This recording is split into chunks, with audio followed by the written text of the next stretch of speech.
Hello there, Kerbal enthusiasts. This is Misfit from the Co-op guys, back with Kerbal Space Program.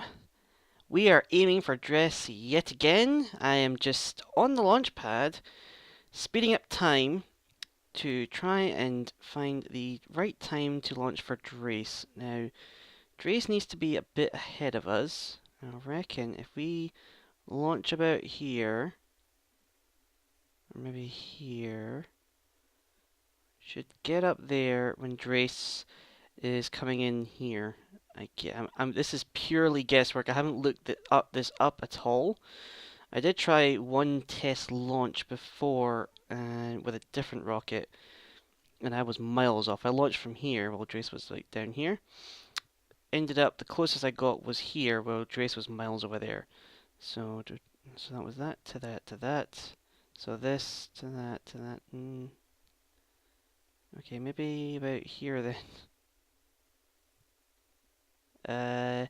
Yeah, but we are using a brand new rocket that I have designed, and I use the word design loosely because this thing looks horrific. Okay, I think we're probably about good. So let's come out of the map and look at this monstrosity of a thing. So this is the rocket that Jack built, and it's jerry-rigged all over the place. We've got a larger lander at the top, which has some lights. Let's turn the lights on. Oh, that's a bit better, isn't it? So it's very similar to the lander we used for the moon, except it's got a larger fuel tank in the center, and it's got these outer rockets, which originally I planned to help us get off of Dres and back towards Kerbin. But probably what's going to happen is that these guys are going to help us get to Dres and maybe help slow us down when we get there. We have got some pretty large fuel tanks down here and a ton of boosters. Maybe not as many boosters as I would like, but what can you do, eh? Anyway, we've got Dud Bus Kerman in the driver's seat, mainly because that name I think is fantastic. I keep on wanting to call him Dude Bus as well, but Dud Bus Kerman is in the driver's seat. 3, 2, 1, launch! I've probably been stuck on this launch pad for about a year and a half or something, and we don't really need the lights. How's our electrical charge? It's draining, but the rockets are powering it off. Oh, I just turned the lights off anyway. Let's turn them back on. So yeah, this rocket, they're not firing. Why are they not firing? Those things are supposed to be firing. Where are they? Where are they? Where are they? Is it in here? Yep. Crud. I need to bring all of these down. Should not be doing this in the middle of a launch.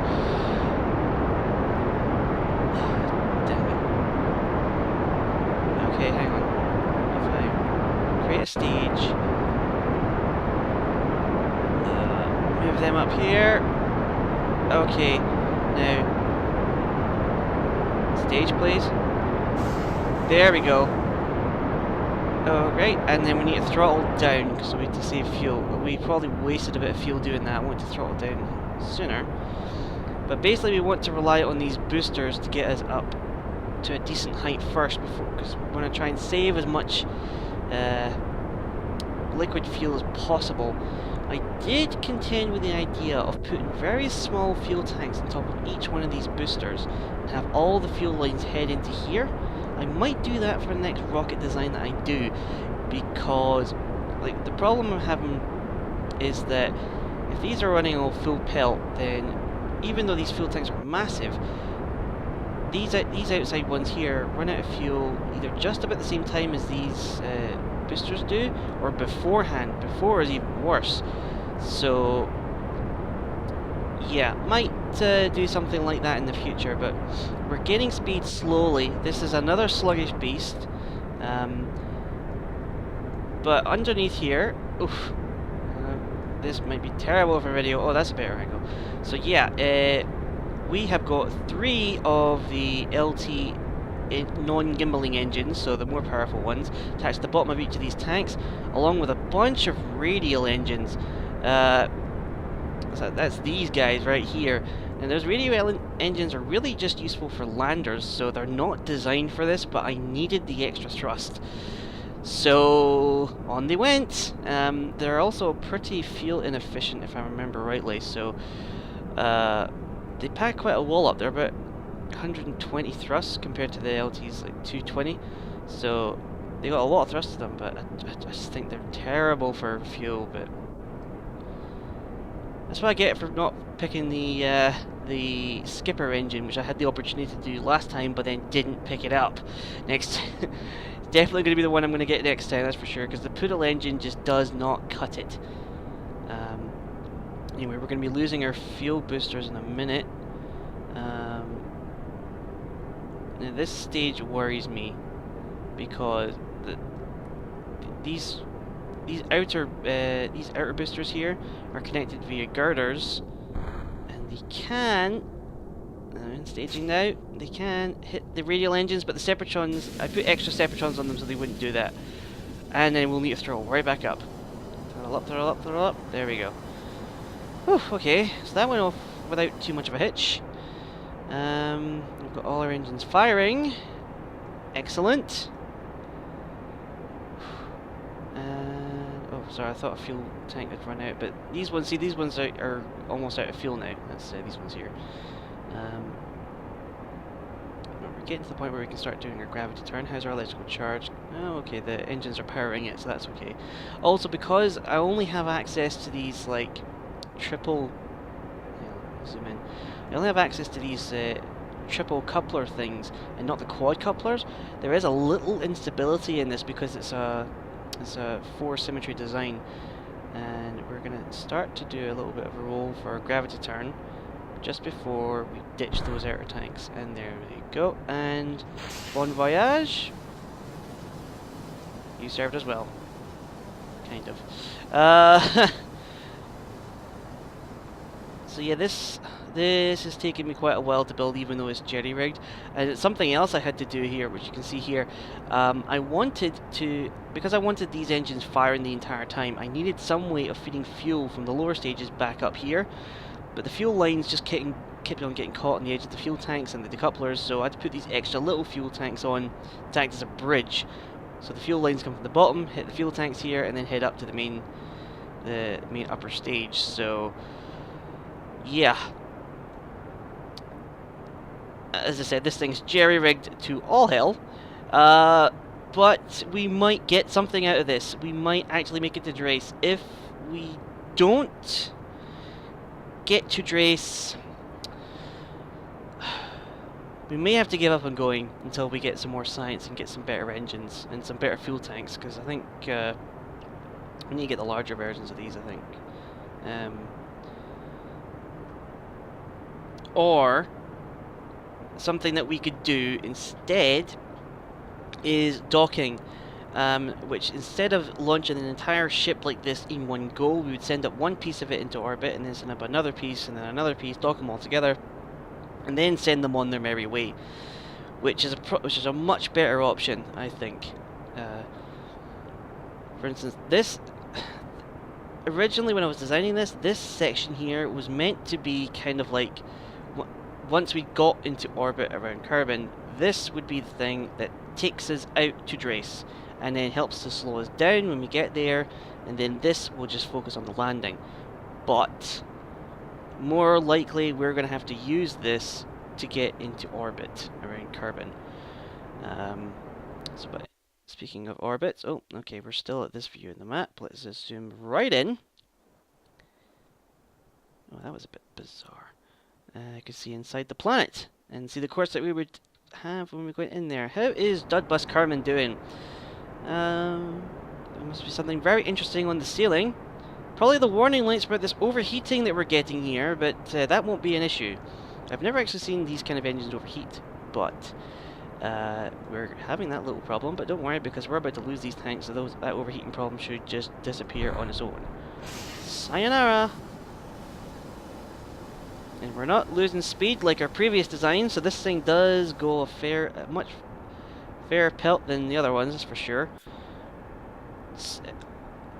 So switching out the long skinny fuel tanks like these for the larger ones, I think has also helped in this design. And we've now switched to orbital view. How is our apoapsis? It's up at 60 odd. I actually want to get a bit more height, so I'm going to angle back up. Or should I do that? Or maybe no, I think we should just go across. I think we should get a bit more horizontal speed first, so let's go the other way. Let's head over this way a bit. Try and get as much speed going this way as we can, so that when we do our orbital burn, excuse me, we've got a bit more speed to play with. Alright, how are we doing?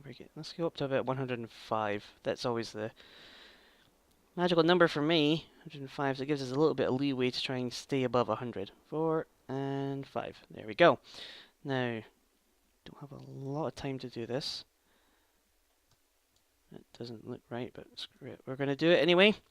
We are going to get into orbit of Kerbin. That is for sure. We definitely have enough fuel to do that, but it's just whether or not we actually have enough to get us out to Dres. 107, 103, perfect. And it's a 110 minute burn. How's our electrical charge doing? That's fine. 110 minutes, I mean, 1 minute and 10 seconds. And we are not moving. Let's turn on RCS. Let's see that in action to try and get us over there. Oh, we're going to use up a lot of that RCS, I think. So 1 minute 10, so that would be 35 seconds. But we're going to burn before that because this guy is going to run out. I can guarantee that. So let's burn at about a minute. So that was in 25 seconds time. And I think we can turn off the RCS now. We will toggle our SAS just to reset it because it's a bit weird like that. Dudbus Kerman is a very slight smile on his face. He's like quietly confident about what's going on. I'm not. I wish I had his confidence at the moment. We're using too much RCS, so let's you know what, let's start burning now. There we go. Mainly because these are all gimbling engines, so we can actually get control of our ship back, because without these engines on, this thing is very hard to move. We probably used up too much of our propellant there. There goes that, and on with this engine. So, having the engine, this is kind of a bit weird though, because the engine is now in the middle of the spacecraft. There's nothing on this section here, because I wanted to have as much fuel as I could, and I was considering putting a fuel engine there, but I thought, nah, I'll put an extra 4 of these on. So, might be a little heavier, but we definitely got more thrust, that's for sure. 900, so we're looking pretty good, actually. In a previous test flight I did, I waited far too late to start burning, and then I was down to about like 50 kilometers before we actually had a stable orbit, but it went from like 50 to about 400 kilometers actually to orbit Kerbin, but we did it in a test. But I think we fixed it in this design, in this attempt anyway. Now, I spent so much time working on the rocket, I actually forgot what I put on the lander. So let's see, we've got 4 Science Juniors, 4 Mystery Goos, there's a thermometer on top of each of these, because as from last time, I actually discovered that the thermometers have a one-time use. I was pretty sure that you could use them multiple times. Turn off the SAS, because that wobble is scaring me. I think the SAS is the problem, either that or we'll throttle down a bit. Please stop wobbling. Please. Please, please, please, please. Pretty please. I'll need you for a little bit and then we're in orbit. Stop it! Oh,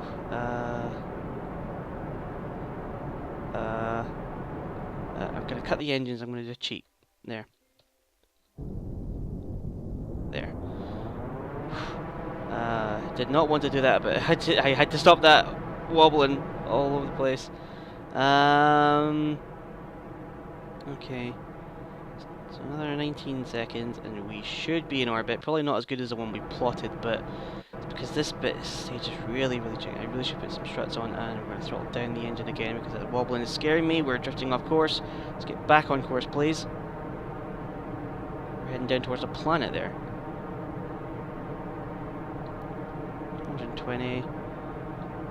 I'm actually quite glad I'm not going to be using this to get all the way to Dres. And there we go. There's our orbital camera. And cut the engines. Cancel the maneuver. 122, 81. Well, what can we do? So we're in orbit, and now this is where stuff gets interesting. We need to plot our burn to Dres. So let's get the angle right. We want to burn this way so that we get slingshot around. Zoom right in here. Oh, this burn window is actually coming up right now. I might actually want to burn it here. Just so that we head in system a little bit. Gives us an extra little speed boost thing. I don't know. That might be too long actually. Let's see.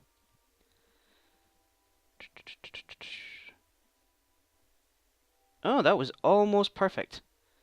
So, a little bit, because we want to overshoot that actually. Give us a little leeway.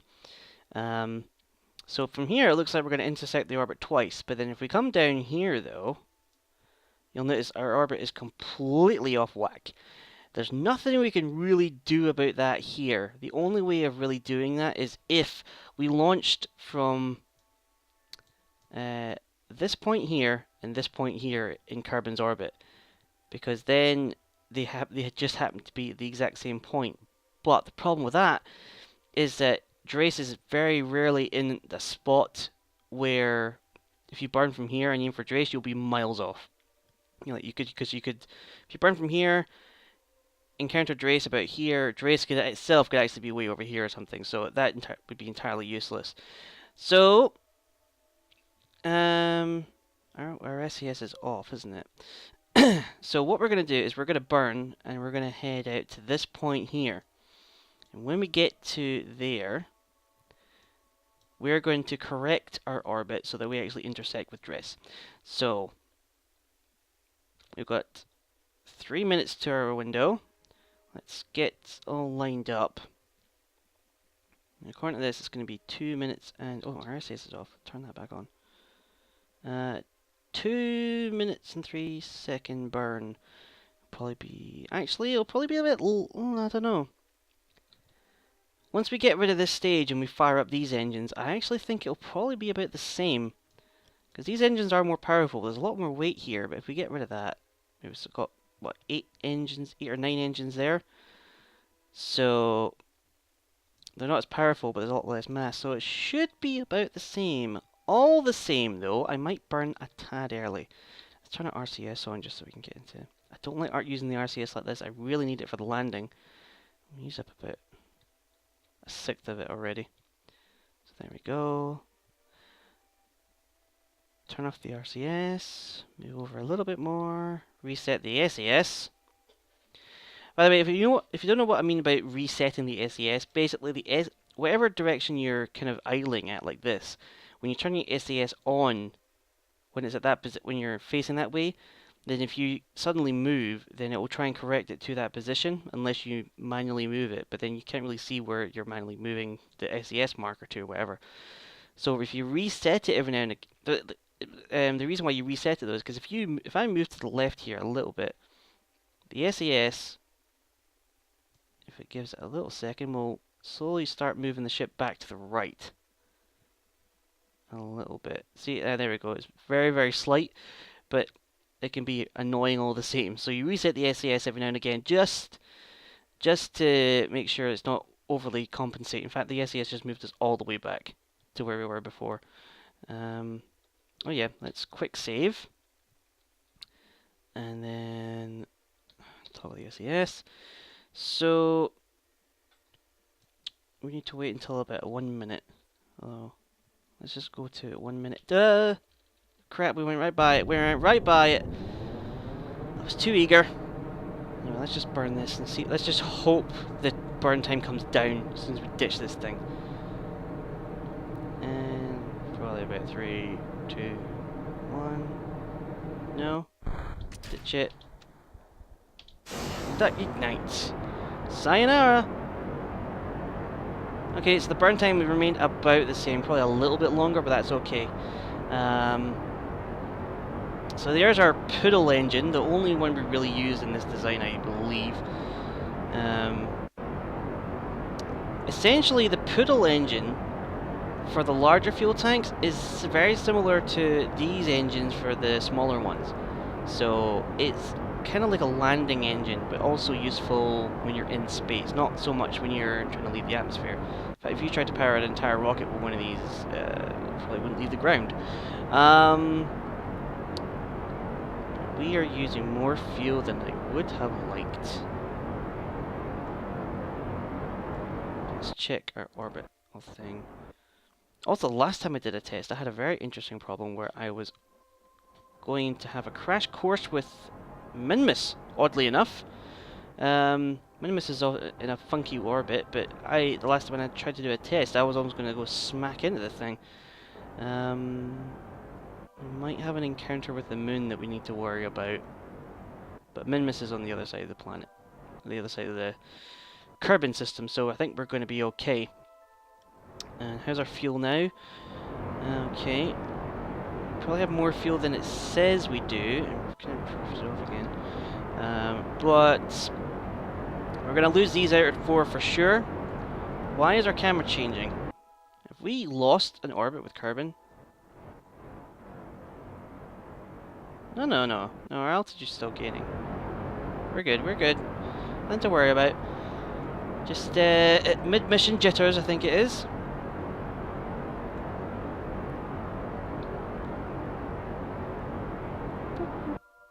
Oops. What did I do? I pressed buttons I shouldn't have. Oh yeah, I pressed F3. Thought I was playing Minecraft there for a minute. And the window's doing weird things.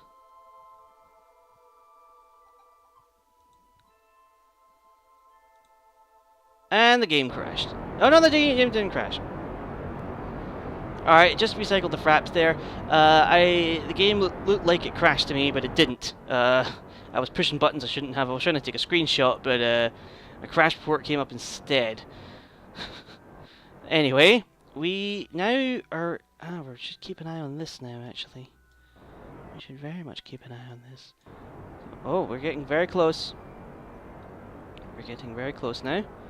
See, once you get out to this kind of stage, you really don't need a lot of fuel to change your distance. I mean, look, our distance is changing about 1 million, or 1 billion, I think it might be. 1 billion meters every, like, second we burn. So, and I think we just lost some of the air tanks. Let me just double check. We did. Get rid of them. Thank you. This is the stage we really need to economize on fuel, though. And when we get to 37... and cut the engines. Okay. There we go. Let's zoom right in. Just so we can cut this maneuver, because there's too many things in the way. Cut that. So, the rocket that Jack built is headed out to Dres. Whether or not we're actually going to be able to land on Dres is going to be an entirely different matter. For some reason we lost our target. There we go. So we need to head out to about here and then do an adjustment burn. So I'll just set that as a reminder. And how's our electrical charge? It's a little slowly going away, but we should have some solar panels on this thing. Oh, I've got 2. Let's just roll that around so that it's got some kind of... I really should have put more solar panels on this, actually. Because if this does not have the ability to get... Wait, what? Oh, there it is. If this doesn't have the ability to come back from Dres, I really want to transmit the science I get from Dres. Just so that I get something for this mission anyway. Alright, let's roll this around a bit more. I think I've got this solar panels a bit funky. Yeah, I think I was planning on putting solar panels on these areas. I must have forgot. So those are our only source of power. There's 2 little solar panels on the command pod, but luckily that's all we need for the moment. Might be a problem when we land, though. Okay. So I am going to take a screenshot. And another one. And zoom in a bit more. Oh, damn you, camera change. Anyway, I'm going to fast forward to here where we will make our adjustment burn. Actually, it looks like I may have used up the time this episode, so we shall wave goodbye to you. Bye-bye, as we wave goodbye to Carbon on our way to Dres. So tune in next time, where hopefully we can actually get an encounter and land on this pesky rock that I've been trying to get to for so long. So, see you next time. Bye-bye.